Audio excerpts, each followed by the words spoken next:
Hello members, welcome to the vocabulary audio for the Emotionally Intelligent Husbands lesson. Let's get started. In the first paragraph, we have the word data.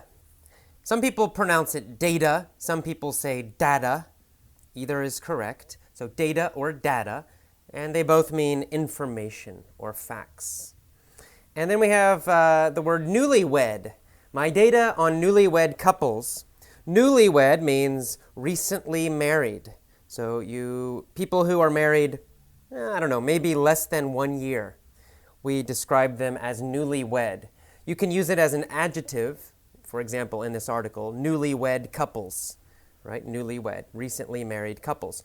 You can also use it as a noun. You can say, oh, they are newlyweds, right? That couple, they are newlyweds. It means they're recently married. So noun or adjective, either one.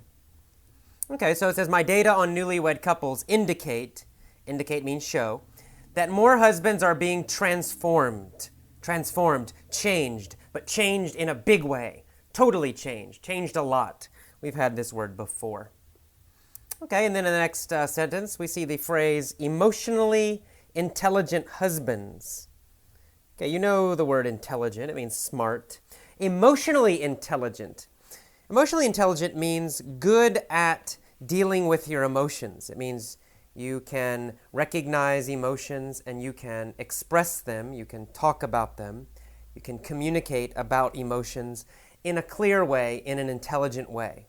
So some people are very smart, right? They're intelligent, but they're not emotionally intelligent. Maybe they get angry very easily. Maybe they act like babies, like little children when they get upset.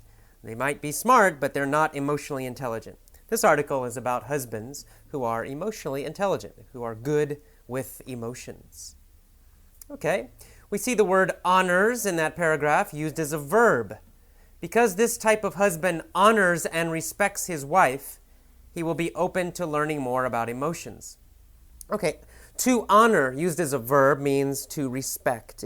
It's almost exactly the same as to respect. It might be maybe a little bit higher, a little bit stronger than respect, but it's the same basic idea. You honor your wife, it means you respect her very much. You want to be good to her. You want to hear her opinions. You want to help her. You think she's intelligent, etc., etc. You are honoring your wife. Okay, and then later on in that paragraph, we see the word emote as a verb. It's talking about husbands. It says, he may not emote in the same way that his wife does, but he will learn how to better connect with her emotionally. To emote means to show your feelings, to show your emotions, to express emotions, to communicate emotions. We call that emoting, to emote. It might also be used to mean to understand another person's emotions, but usually it means to show your own emotions, to emote. All right, we've got the word evolution later on in this, in the next paragraph, actually, in the beginning of the next paragraph. He says he thinks emotionally intelligent husbands are the next step in social evolution. Evolution means change over time. So transformation, we had that in the earlier paragraph. Transformation is usually sudden change, a sudden, very big, large change. Evolution usually is a small changes over a long period of time. So that's how those two words are different. Okay, and he says he doesn't mean that the old style of husband was superior or that the new style is superior. Superior meaning better in this case, better than. And he's not superior in personality, he's not superior in upbringing, and not necessarily superior in moral fiber. Okay, upbringing means how you were raised by your parents. It means what your parents taught you was good and what was bad. That's upbringing. You can say, oh, I had a good upbringing. It means, oh, my parents were quite good. They taught me how to behave well. They taught me to be polite, for example. That means I had a good upbringing. Or you can say, wow, that guy, he had a bad upbringing. It means maybe his parents were very bad. Maybe they beat him. Maybe they were a really bad example. So that's why he's not such a good person, because he had a bad upbringing, a bad family life when he was young. Then we have the phrase moral fiber. Moral fiber means your goodness. It means your sense, your feeling of what is good, what is right, and also what is wrong. If you have strong moral fiber, it means you always try to do what is right, what is good, what is kind. If you have weak moral fiber, it means it's easy for you to do something bad, to do something wrong. So moral fiber, it's it's kind of like your moral muscle, right? How much you are good at doing good things or doing bad things. All right, we see the verb to convey in that paragraph. To convey means to communicate or to show. Husband needs to convey his respect to his wife. So he's saying it's not enough just to respect her. You have to show respect. You have to communicate respect. You have to convey respect. And he says, really, it's that elementary. Elementary, of course, can mean elementary school, meaning school for young children. But elementary also means very simple. If you guys know Sherlock Holmes, his assistant Watson, or he would always say to him, it's elementary. It means it's simple, it's easy. All right, in the next paragraph, we see the word priority, that a wife must be the husband's top priority. Priority means what you think is important. You know, number 1, first importance. Number 2, second importance. Number 3, third importance. Okay, so those are your priorities. It means if your wife is the most important thing, then you say, she is my most important priority. She's number 1.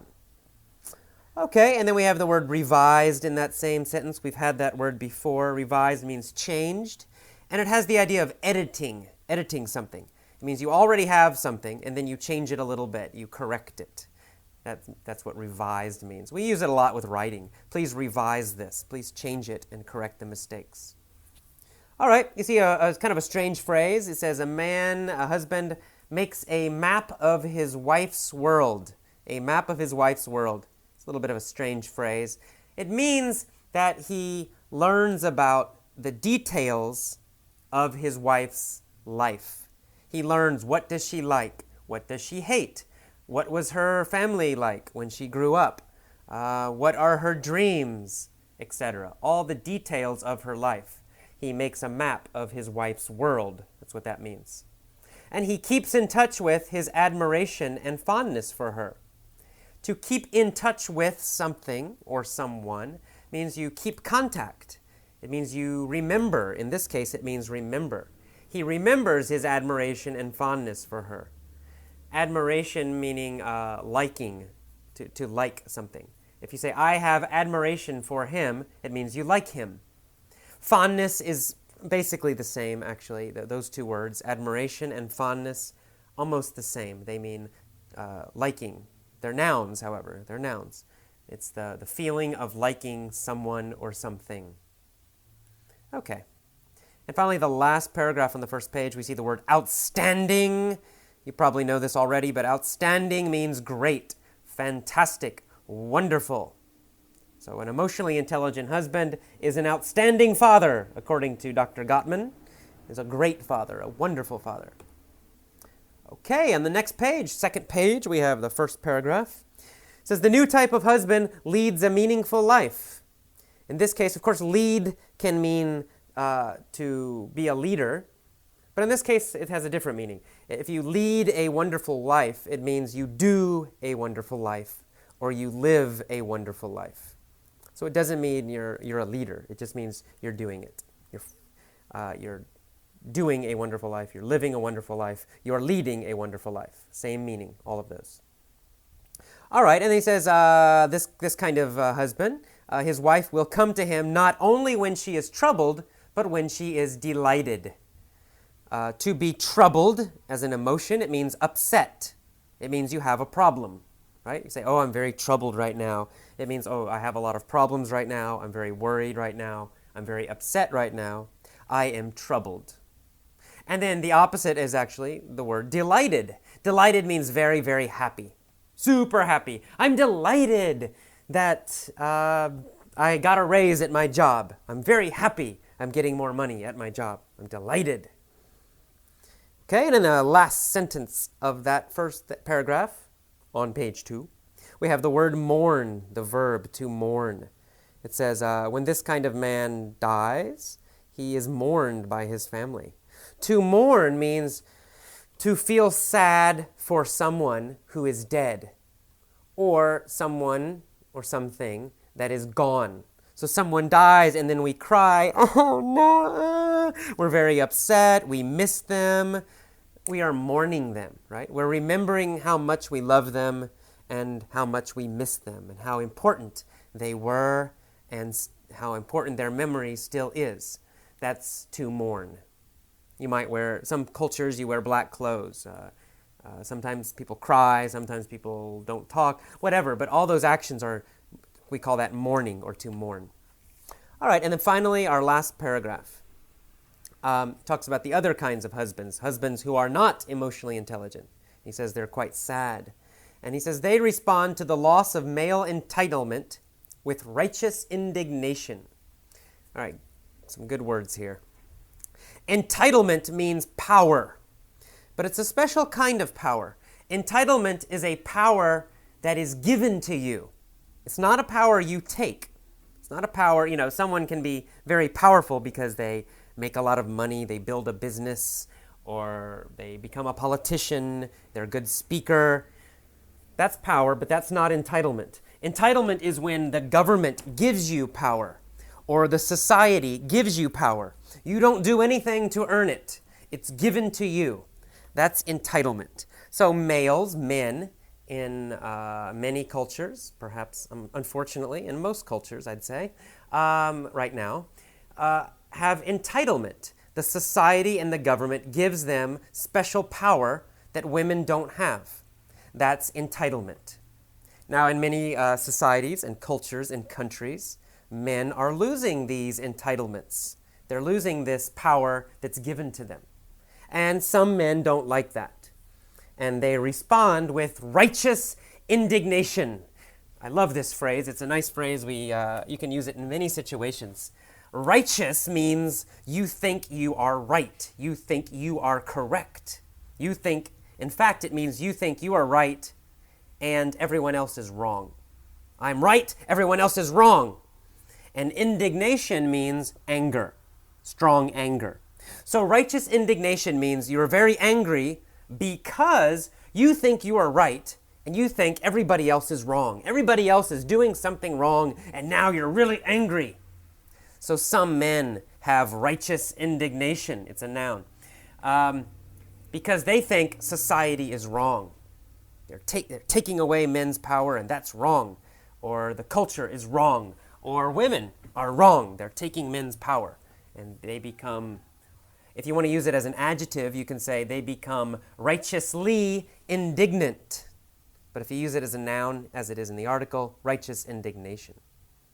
Okay, and when this happens to a man, Dr. Gottman says, he may become more authoritarian or withdraw into a lonely shell. Okay, to become more authoritarian means to become meaner, to try to be a boss, more controlling, try to be a big, strong boss and control. And then the opposite, what he's saying is withdraw into a lonely shell means stop communicating, stop talking to other people, become very lonely and separated and isolated from other people. Okay, and finally, our last phrase is his due. Okay, this kind of man is looking for honor and respect that he thinks is his due.